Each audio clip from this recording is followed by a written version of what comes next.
So I got my client Noor here with me. So we have gone over the PAR-Q and consent form with Noor. I'll just briefly explain the PAR-Q and the consent form.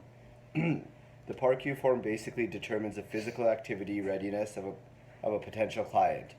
We go over in-depth questions and gather some very important information related to a client's heart condition, if they have high blood pressure, any other chronic conditions, any pain in chest or other parts of the body, balance and or dizziness, if the client is prescribed any medications for a chronic medical condition, any bone or joint problems, and if a doctor has recommended the client to do supervised physical activity before.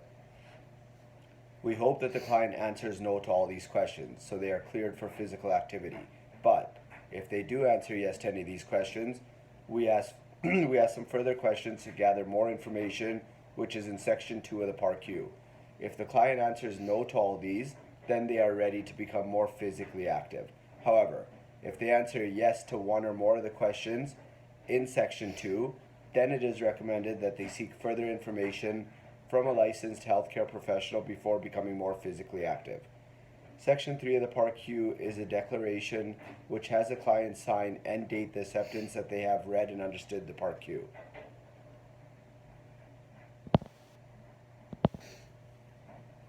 So Noor was given the consent form.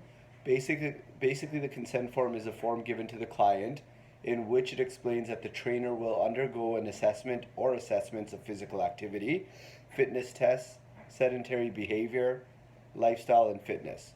It is also stated that the trainer will measure heart rate, blood pressure, heart, weight, and waist circumference.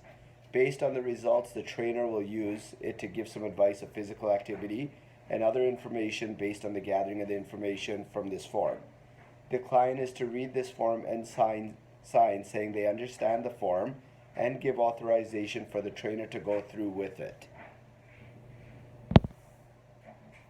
Now we are going to manually measure Noor's blood pressure. We do need a stethoscope for this, which I don't have, but I'll use a wrist strap and explain. First, we want to position the blood pressure cuff and locate the pulse, and then we would wrap the cuff around the client's right arm, which should be approximately 1 inch above the bend of the elbow, and make sure the skin is not pinched. So I got my strap here.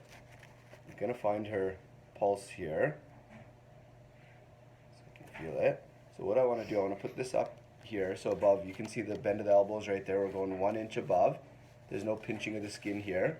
I'm gonna wrap this up here. I don't want to do it too tight. I want to be able to have about 2 inches, 2 of my fingers be able to fit in there, which is right around there. I'll strap that up there. Okay.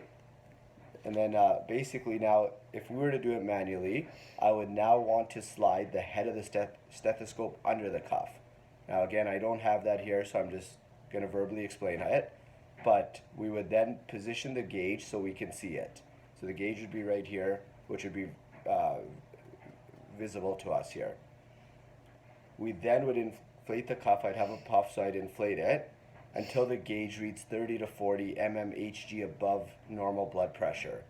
Then we would deflate the cuff at that time and then listen for the systolic reading and then listen for the diastolic reading. And that's basically how we would manually measure her blood pressure. Now I'm going to manually measure Noor's resting heart rate.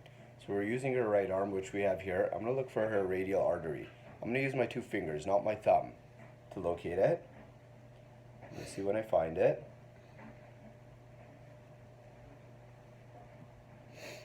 Okay, I found it here. So now what we're going to do, I'm going to use my stopwatch, which I'm using my phone here. I'm going to run it for 15 seconds. Basically, I'm going to count her pulse for the 15 seconds, see how many beats I feel at the time frame, and then I'll multiply that by 4 to find the beats per minute. So I can feel it here. I'm going to start my stopwatch right over here, and now I'm counting.